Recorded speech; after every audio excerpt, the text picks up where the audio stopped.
지금 시간이 2021년 3월 23일 화요일이고요. 오후 11시 11분입니다.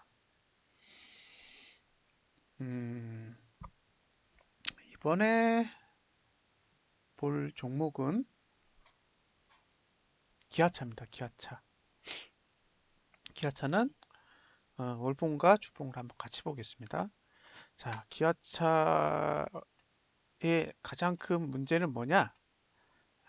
지난달 고가가 너무 높다는 거예요. 그러니까 지금 상승하고 있는 게 중요한 게 아니라 지난달 고가를 넘어야지 의미가 있거든요. 그러니까 앞으로 지금 6거래일이 남았는데 6거래일 동안 지난달 고가를 넘어야 돼요. 근데 지난달 고가가 얼마냐면 10만 원이 넘어요. 그러면 넘을 수 있을까요? 10만 2천 원인데 제가 보기에 물리적으로 힘들지 않을까 싶어요.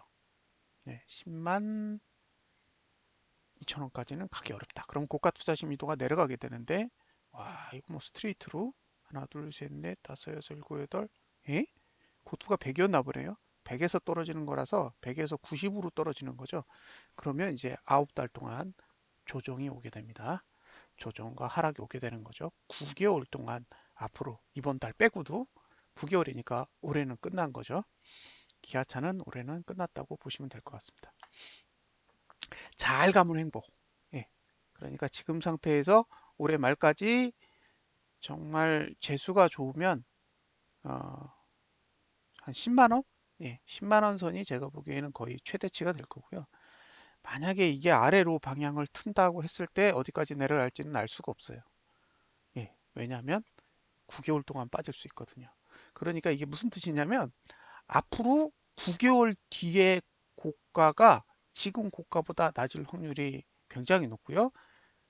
그 고가 중에서도 이번 달 고가보다 낮을 확률이 엄청 높습니다. 그러니까 88,600원보다 낮은 고가가 앞으로 9개월 이내에 꽤 나올 가능성이 있어요. 감안하시고요. 자, 음, 사실 지난달에 봉을 보면 윗꼬리가 길고 상승 추세를 죽이는 형태의 음봉이 나왔어요. 그러니까 이건 사실 하락하기 위해서 만든 음봉인데 문제는 그 다우 지수가 말일날 2월 말일날 급등하는 바람에 갭상승이 왔어요. 이만큼이. 그래서 지금 하단선이 발달하게 됐죠.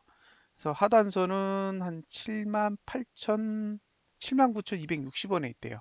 여기 1차 매수가. 그리고 상단선이 어디에 있느냐? 8만 5천 원 정도 있습니다. 그러니까 이 얘기는 무슨 얘기냐? 8만 5천 원을 넘어가고 10만 2천 원 사이에서는 매도만 고민해야 된다. 매도만. 그러니까 올라가지 않는다가 아니라 8만 5천 원을 넘어가는 순간부터는 아, 홀딩할까? 매도할까? 이제 그것만 고민하는 게 어떻게 보면 적정하다는 거죠. 반대로 매수는 7만 9천 원에서 그쵸 지난달 저가 사이 요 영역만 매수 영역으로 사용할 수 있는 거죠. 그럼 지금 가격은 매수 영역에서 벗어났고 매도 영역에는 가까우니까 매도치기에는 조금 싸고 매수하기에는 비싼 그런 환경이라고 보시면 됩니다. 어, SK 아니 LG화학이 그죠? 똑같이 윗꼬리가 긴 음봉이었는데 아랫꼬리가 이제 LG화학은 거의 없었죠.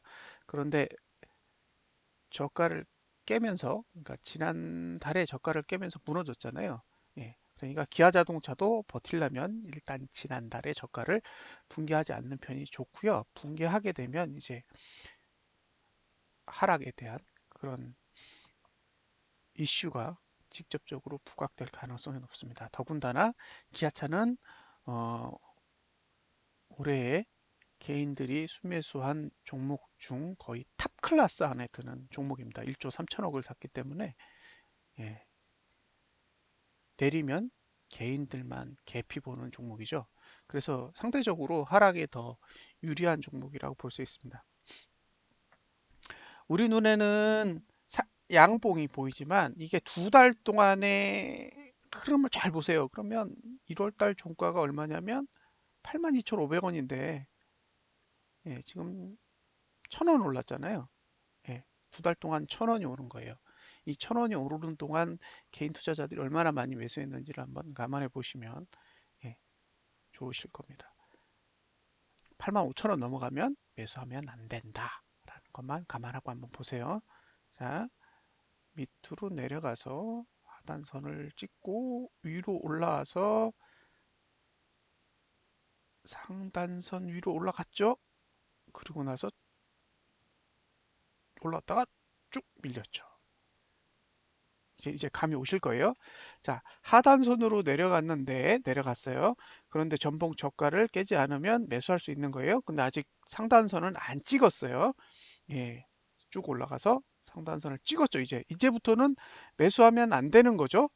예, 근데 매수한 사람들은 마음고생 들어가는 거죠. 그러면 이제 주봉으로 가서 볼게요. 주봉에 하단선이 있었죠. 예, 주봉에 이렇게 하단선이 있었습니다. 보세요. 상단선은 여기 있는데 하단선이 여기 있어요. 그러니까 월봉에서는 매수가를 벗어났으니까 매수할 수 없고, 그러면 주봉상에서 매수를 가져간다 그러면 84,400원 정도에서 매수할 수 있겠죠. 전봉 저가가 붕괴되지 않는 요 영역, 그러니까 지금은 매수 영역 안으로 들어온 거예요. 매수 영역 안으로 들어와 있으니까 만약에 개인이 내일 현물을 대량으로 매도한다 그러면 한번 사볼 만한 상태인 거죠. 만약에 이번 주에 지난주 저가를 붕괴하게 되면 주봉은 매수 구조가 파괴되는 거고요. 그렇게 따지면 다음에는 월봉에서 지난달 저가가 붕괴되지 않는 구조 하에서만 매수 전략을 가져갈 수 있는 거죠. 자, 플레이 해보겠습니다. 여기서 해보고 싶은 얘기는 뭐냐면 오른다 내린다가 아니라 하단선까지 오느냐예요. 하단선까지 정말 오느냐. 예.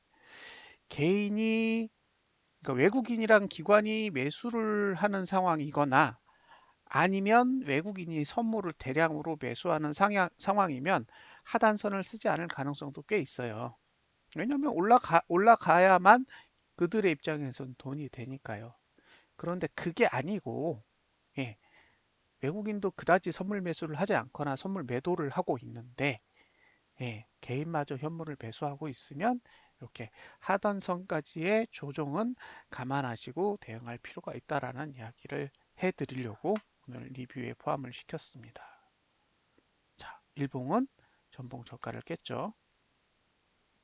전봉 저가를 깨는 순간 예, 지금 하단선이 있어요. 여기 하단선이 있잖아요. 여기 상단선이 있고. 근데 이 이야기의 가장 핵심적인 포인트가 뭐냐면 결국에는 하단선과 상단선의 역할은 고가와 저가를 방어하기 위해 존재하는 거예요. 기본적으로. 그러니까 우리 입장에서는 하단선이 있으면 저가가 무조건 방어가 되고 상단선이 있으면 무조건 고가가 방어가 된다라는 그런 메시지를 만들려는 게 아니라 저가와 고가가 그러니까 저가가 무너지거나 고가가 돌파됐을 경우에 변동성이 발생할 가능성이 큰데 그러니까 내가 거래를 하기에 유리하려면 저가가 붕괴되지 않아야 하락 쪽의 변동성이 크게 발달하지 않을 수 있다라는 얘기죠. 그래서 하단선이 전봉 저가 위에 현저히 높은 위치에 자리 잡고 있어야 저가까지는 내려가지 않을 수 있겠구나 라는 생각을 할 수가 있는데 지금과 같이 전봉 저가 부근의 하단선이 만들어지면 전봉 저가가 쉽게 깨질 수도 있는 거죠. 그러면 이제 전봉 저가가 깨지는 순간 밑으로 쏟아졌을 때 그 다음 단계에서 예, 투자자가 할 수 있는 일이 없어요. 그러니까 결국에는 일봉에서 전봉 저가를 붕괴하면서 내려오니까 손절선이 주봉의 전저가로 이동된 거죠. 지금 주봉의 전저가가 그죠? 여기잖아요. 그러니까 결국에는 주봉에 있는 하단선을 찍기 위해서 일봉의 저가를 무너뜨리고 내려온 꼴이기 때문에 예, 이제 만약에 내일 주봉의 저가도 전봉 저가도 깬다? 그러면 이제 월봉의 전봉 저가가 마지막 마지노선이 되겠죠. 예, 오늘 그냥 시작하자마자 쭈루룩 밀었다가 잘 보세요. 하단선까지 또 대충 감아요.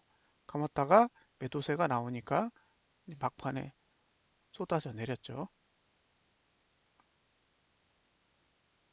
자, 이걸 보고 어떤 이야기를 할 수가 있냐면 하단선이 있는데 왜 못 올라? 라는 이야기를 할 수가 있단 말이에요. 근데 전봉 저가 위에 있는 하단선을 쓸 때는 어느 정도 의미가 큰데, 이렇게 전봉 저가 가까이에 있거나 전봉 저가 밑에 있는 하단선은 일단 전봉 저가가 붕괴된 상태에서의 투자 전략을 고민해야 되기 때문에, 그런 측면에서 봤을 때 상당한 무리수가 있다라는 거예요. 그래서 제가 리뷰를 보여드릴 때 계속 전봉 저가 위에 있는 것만 주로 보여드리는 이유는, 전봉 저가 부근에 있거나 전봉 저가가 저가보다 낮게 위치하는 하단선을 사용했을 때 발생하는 리스크가 굉장히 큰데, 그 리스크를 투자자가 계속 경험을 하다 보면 하단선에 대한 신뢰를 거의 잃어버릴 수도 있어요. 그래서 제한적으로 사용할 수 있는 하단선을 먼저 습득을 하시는 게, 어떻게 보면 이 하단선을 사용하는, 볼린저 밴드를 사용하는 데 있어서 투자자에게 오히려 더 도움이 될 거라고 생각하고 있기 때문에, 그래서 지금은 전복 저가 부근에 있는 하단선이나 전복 저가 아래에 있는 하단선은 되도록 계속 배제하면서 리뷰를 하고 있습니다. 자, 참고해서 보세요. 감사합니다.